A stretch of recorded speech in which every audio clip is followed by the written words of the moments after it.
What if I told you that procrastinating to fix a problem could sometimes be the best option? We're always told the value of being proactive and taking action, and while that's true in most situations, there are certain times where the economical best answer is to actually wait and do nothing. Let's take the example of a leaky sink. Every day that faucet is leaking, you're wasting water. And according to the EPA, that leaky faucet could be wasting as much as 3,000 gallons of water per year. That sounds really bad until you realize that water, while a very precious resource, isn't actually all that expensive. Plumbers, on the other hand, are expensive. With this video being filmed in Toronto, Canada, water costs about 1.5 US cents per gallon. That means 3,000 gallons of wasted water only costs about $45 a year. But at the same time, it could easily cost $200 if you want to call a plumber in to fix that leak. That means the cost of the plumber is equivalent to about 4.5 years of that faucet leaking. And if you account for the time value of money, it's more like 6 to 7 years worth of that leaky faucet. And after those 6 to 7 years, you might end up wanting to replace parts of that sink anyway. So when you're in a small business or a sector like food service where you have to be really cautious about things like cash and cash flow,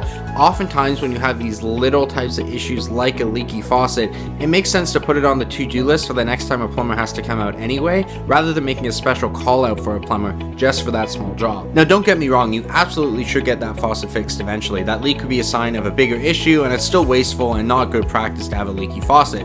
But at the same time, you shouldn't necessarily rush out to fix a small problem if it can wait until you can batch the solution to that problem alongside other small problems. And that principle of deciding when it's important to fix a problem and timing the fix of that problem appropriately so it makes economic sense is the difference between being lazy and just not taking care of things and being intelligent and making sure that you're using your resources as wisely as possible.